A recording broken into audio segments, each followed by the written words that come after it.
감사합니다. 우리 함께 인사 나누시겠습니다. 사랑합니다.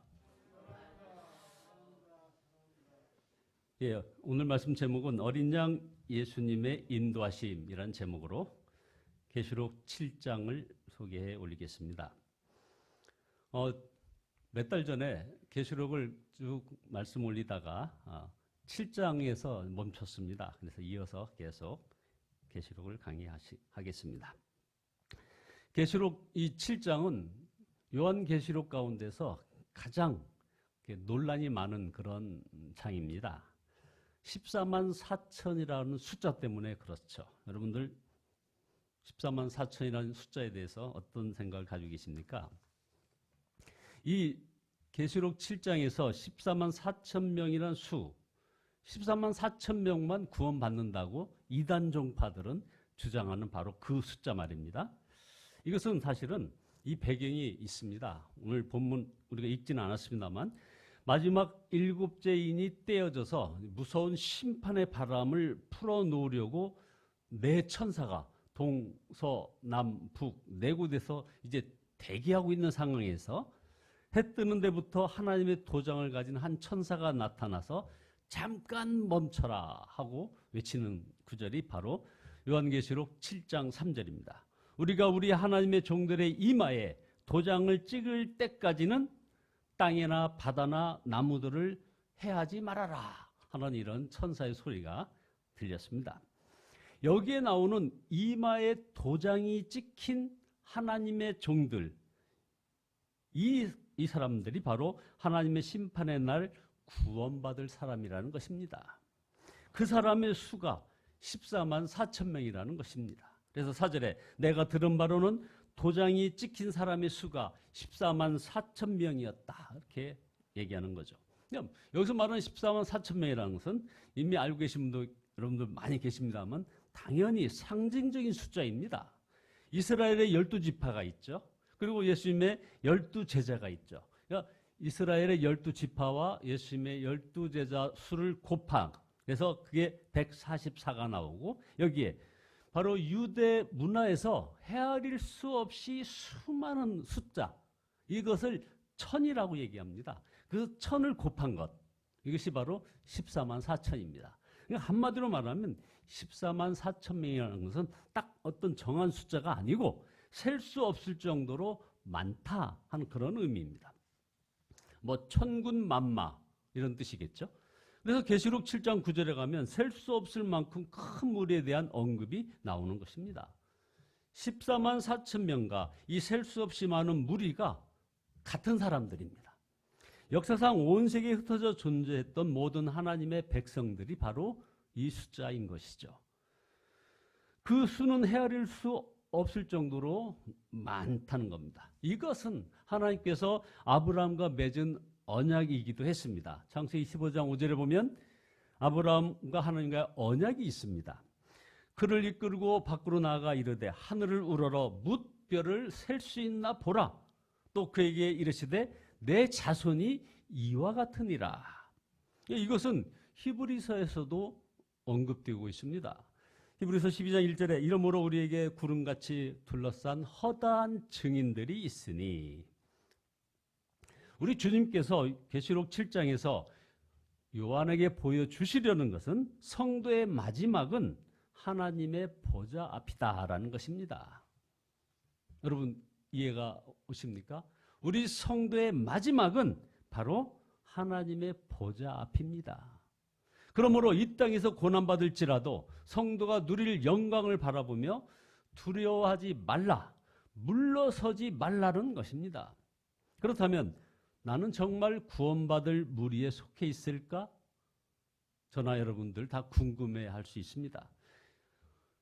이마에 도장, 그래서 이 이마를 보지 말고 여러분들 마음에 성령이 임하셨는지를 확인해야 합니다. 성령이 임한 사람은 바로 인침을 받은 사람이기 때문에 그렇습니다. 그래서 고린도후서 1장 22절에 아주 중요한 말씀이 있습니다. 그가 또한 우리에게 인치시고 보증으로 우리 마음에 성령을 주셨느니라. 이마에 인쳤다는 것 역시 상징적인 표현이 거 여러분들 금방 이제 아셨을 것입니다. 하나님 자신이 하나님의 자녀들 안에 임하신 것입니다. 이보다 더 분명한 보증이 어디 있겠습니까? 성령께서 하시는 일이 무엇입니까? 바로 예수 그리스도를 믿게 하시는 것입니다. 요한복음 17장 3절에 영생은 곧 유일하신 참 하나님과 그의 보내신 자 예수 그리스도를 아는 것이니라.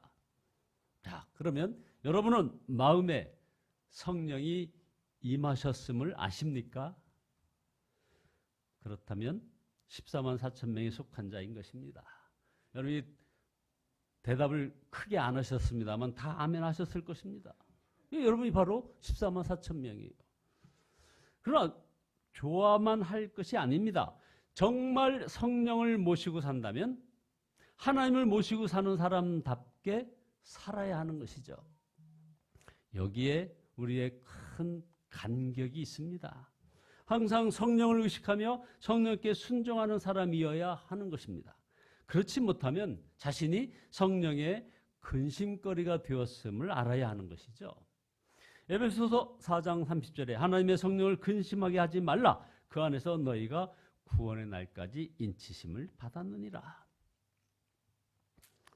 조금 전에도 전화를 받았습니다만 어떤 분이 이런 기도 부탁을 합니다.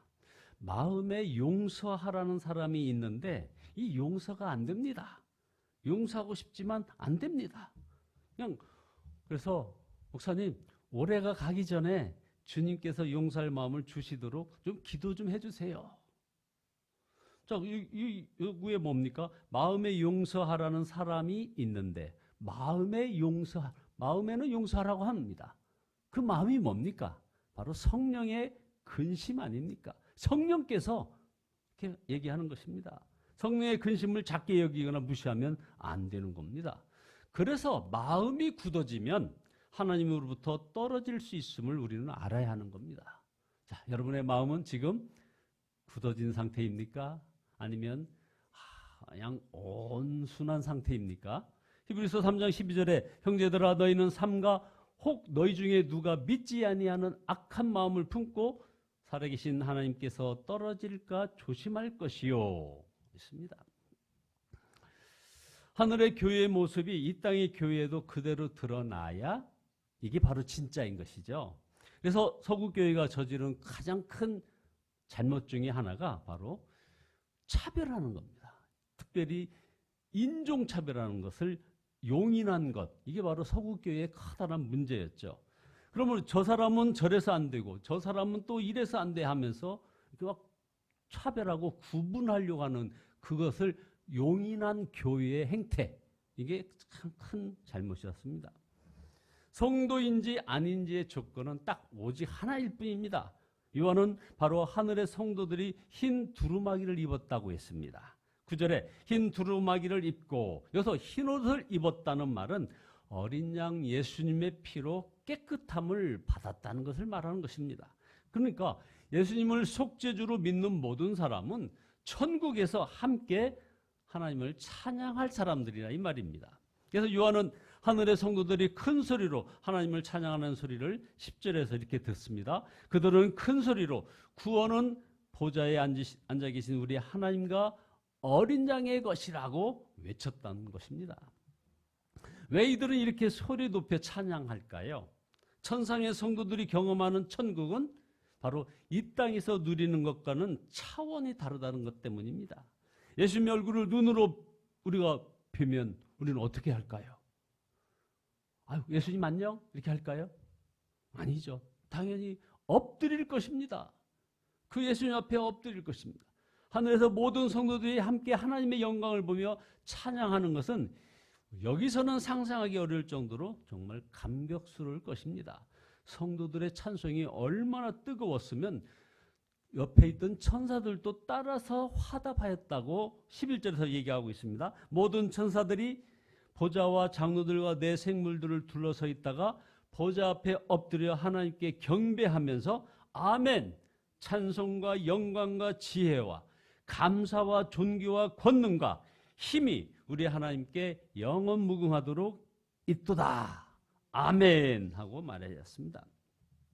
여러분들 그 장면 한번 상상해 보십시오. 정말 황홀하지 않습니까?